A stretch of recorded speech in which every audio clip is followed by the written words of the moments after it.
আসসালামু আলাইকুম প্রিয় শিক্ষার্থীরা, মূল্যায়নের আপডেট পেতে তোমরা আমাদের গ্রুপে জয়েন হয়ে যাবা। একই সাথে আমাদের ফেসবুক পেজ রয়েছে কোড হর্স, এখানে তোমরা ফলো করে রাখবা। পেজ এবং গ্রুপের লিঙ্ক ডেসক্রিপশন বক্স ও কমেন্ট বক্সে পিন করে দেওয়া হলো। প্রিয় সপ্তম শ্রেণীর শিক্ষার্থীরা, এই ভিডিওতে আমরা তোমাদের সপ্তম শ্রেণীর বিজ্ঞান বিষয়ের প্রথম অধ্যায়ের সাজেশন দেব। অনুশীলনী বইয়ের প্রথম অধ্যায় আর অনুসন্ধানী বইয়ের প্রথম এবং দ্বিতীয় অধ্যায় মিলিয়ে। তো এই সাজেশনটা পড়তে থাকো। আর অলরেডি তোমরা জানো যে মূল্যায়নের আগের রাতে মেইন কোশ্চেন এবং তার সলভ দেওয়া হয়। সেগুলো পেতে অবশ্যই চ্যানেলটি সাবস্ক্রাইব করে রাখবে। আর এগুলো প্র্যাকটিস করার অনুরোধ রইল। যারা ভালো করতে চাও তারা প্র্যাকটিস করবা, আর যারা ফাঁকিবাজি দিতে চাও অবশ্যই তারা পরীক্ষার আগের রাতের জন্য অপেক্ষা করতেছ। সেটা করা মোটেও ঠিক হবে না তোমাদের। দেখো কাজ 1, বিষুবরেখার কাছাকাছি অঞ্চলে জীববৈচিত্র্য বেশি কেন? কেন বেশি দেখে নাও উত্তরগুলো। পৃথিবীতে বিরাজমান বিভিন্ন জীবের প্রজাতির মধ্যে ভিন্নতাকে জীববৈচিত্র্য বলে। অর্থাৎ জল, স্থল, অন্তরিক্ষে বিদ্যমান বিভিন্ন প্রজাতির মধ্যে প্রজাতিগত, জিনগত ও পরিবেশগত যে বৈচিত্র্য লক্ষ্য করা যায় তাকে জীববৈচিত্র্য বলে। পৃথিবীতে জীববৈচিত্র্যের সঠিক সংখ্যা নির্ধারণ করা সম্ভব হয়নি। কোনো নির্দিষ্ট অঞ্চলে বসবাসকারী প্রজাতির মোট সংখ্যা গণনা করে জীববৈচিত্র্যের পরিমাপ বা পরিমাণ সম্পর্কে ধারণা লাভ করা যায়। যে অঞ্চল বিষুবরেখার যত কাছাকাছি অবস্থিত জীববৈচিত্র্যের পরিমাণ সে অঞ্চলে তত বেশি হয়। বিষুবরেখার কাছাকাছি অঞ্চল গ্রীষ্মমণ্ডলীয় অঞ্চলের অন্তর্ভুক্ত। গ্রীষ্মমণ্ডলীয় অঞ্চল সারা বছর উষ্ণ থাকে বলে ওই অঞ্চলে অধিক পরিমাণ জীববৈচিত্র্য বিদ্যমান থাকে। যেমন এখানে দক্ষিণ আমেরিকার অ্যামাজন রেইন ফরেস্ট একটি গ্রীষ্মমণ্ডলীয় অঞ্চল। এই অঞ্চলে প্রায় 40,000 প্রজাতির উদ্ভিদ জন্মায়। পৃথিবীতে সবথেকে বড় জীববৈচিত্র্যময় অঞ্চলের একটি হলো এই Amazon rainforest. Amazon rainforest বিষুবরেখার কাছাকাছি অবস্থিত। তাই বলা যায় যে বিষুবরেখার কাছাকাছি অঞ্চল গ্রীষ্মমণ্ডলীয় বলে অধিক পরিমাণ বৃষ্টিপাত ঘটে এবং সূর্যের আলো পায়, যার দরুন ওই অঞ্চলে জীববৈচিত্র্যের পরিমাণ বেশি হয়। কাজ 2, তুমি যে এলাকায় বাস করো সেই এলাকার ফসল বা উদ্ভিদের তালিকা তৈরি করো। উত্তর দেখে নাও। উদ্ভিদগুলো লেখা হয়েছে সুপারি, চাপালিশ, তেলসুর, আম, সেগুন, চম্পা, তারপর উদ্ভিদ আরও আছে জারুল, বাঁশ, বেত ইত্যাদি।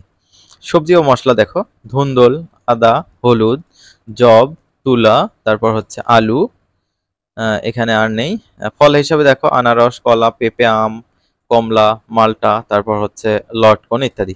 তোমাদের অঞ্চলে যেগুলো থাকবে সেগুলো তোমরা তালিকা তৈরি করে নিবা। কাজ 3, তোমার অঞ্চলে কিছু উদ্ভিদ ও প্রাণীর নাম তার পরিবেশে তাদের গুরুত্ব সম্বন্ধে লেখো। উদ্ভিদ দেখো শিমুল, এর হচ্ছে পরিবেশগত গুরুত্ব, পাকা ফল থেকে তুলা পাওয়া যায়, কাঠ থেকে আসবাবপত্র তৈরি হয়। নিম, পাতা ও ফুলের রস থেকে বমি, জন্ডিস, ব্লাড সুগার প্রভৃতির ঔষধ তৈরি হয়। বীজের তেল কীটনাশক হিসেবে ব্যবহৃত হয়। বকুল, ফুল থেকে সুগন্ধি তেল তৈরি হয়, ফুলের ঔষধি গুণ রয়েছে। আম, খাদ্য হিসেবে ব্যবহৃত হয়, কাঠ আসবাবপত্র নির্মাণে কাজে লাগে। কালো মেঘ, সমগ্র উদ্ভিদের রস অত্যন্ত ভেষজ গুণসম্পন্ন, চর্মরোগ ও আমাশা রোগ নিরাময়ে ব্যবহৃত হয়। তুলসী, পাতার রস সর্দি কাশিতে এবং কৃমিনাশক হিসেবে ব্যবহৃত হয়। প্রাণী, এরা মরা পচা জীবের অংশ খেয়ে পরিবেশকে পরিচ্ছন্ন রাখে, বাস্তুতন্ত্রের ভারসাম্য রক্ষা করে। শকুন, এরা ভাগাড়ে ফেলে দেওয়া মরা পচা জীবজন্তু খেয়ে পরিবেশ দূষণমুক্ত রাখে। মুরগি, এদের ডিম মানুষের কাছে উপাদেয় খাবার, তাছাড়া মুরগি থেকে মাংসের চাহিদাও পূরণ হয়। কুকুর, এরাও কি পরিবেশের খাবার, উচ্ছিষ্ট খাবার খেয়ে পরিবেশ পরিচ্ছন্ন রাখে। প্রজাপতি, গাছের পরাগায়ন ঘটায় আমাদের মধু ও মোমের চাহিদা এরা অনেকখানি পূরণ করে। মৌমাছি, এরা পরাগায়ন ঘটিয়ে উদ্ভিদের সাহায্য করে থাকে। 4 নম্বর কাজ, মাটির বা আবহাওয়ার বৈশিষ্ট্য অনুযায়ী আমের চারা রোপণ পদ্ধতির ধাপসমূহ উল্লেখ করে একটি প্রতিবেদন লেখো। তো ছোট্ট করে একটা প্রতিবেদন লিখতে পারো, শিরোনাম আমের চারা রোপণ পদ্ধতি। বর্ণনা দেখো, আমের চারা রোপণের জন্য প্রথমে স্থান নির্বাচন করে গর্ত তৈরি করতে হবে।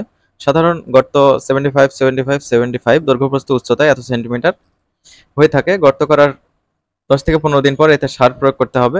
গর্তের জন্য গোবর সার 10 কেজি, টিএসপি 500 গ্রাম, এমপি 250 গ্রাম, জিপসাম 250 গ্রাম মাটির সাথে ভালোভাবে মিশ্রিত করতে হবে। এরপর মিশ্রিত মাটি ও সার দিয়ে গর্ত ভরাট করতে হবে। অতঃপর চারা রোপণ করতে হবে। চারা রোপণ করার সময় লক্ষ্য রাখতে হবে চারা যেন সোজা থাকে। চারা রোপণের পর খুঁটি দিয়ে চারা বেঁধে দিতে হবে। গাছ গাছের গোড়া মাটি কিছুটা উঁচু করে দিতে হবে, প্রয়োজনে পানি সেচ দিতে হবে। তো এখানে নাম, রোল, শ্রেণী লিখবা। 5 নম্বর, অভিযোজন সম্পর্কে একটি প্রতিবেদন লেখো। বিষয়, পরিবর্তিত পরিবেশে জীব অথবা ফসলের বেঁচে থাকার কৌশল। এটাই হচ্ছে অভিযোজন, আসলে বর্ণনা। এখানে বর্ণনা দেওয়া হয়েছে, বর্ণনাটা তোমরা খুব সুন্দরভাবে পড়ে নেবা। আমি আবারও বলছি যে সাজেশনগুলো দেওয়া হয় সেগুলো অবশ্যই তোমরা নিজের মতো করে সুন্দরভাবে পড়ে নিবা, কোনো পড়াই অগুরুত্ব দেওয়ার মতো নয়। এগুলো তোমরা পড়ে নিবা বা বাসায় লিখে নিবা, অনেক উপকার হবে। এগুলো just suggestion, not main question, ঠিক আছে? সর্বশেষ তোমার নাম, রোল, শ্রেণী লেখা শেষ করে দিবা। তো শিক্ষার্থীরা, এই হচ্ছে সাজেশন। আমরা পরবর্তীতে সাজেশন তৈরি করে আবার আপলোড করব। আর পরীক্ষার আগের দিন মেইন কোশ্চেন এবং উত্তর দিয়ে দেওয়া হবে।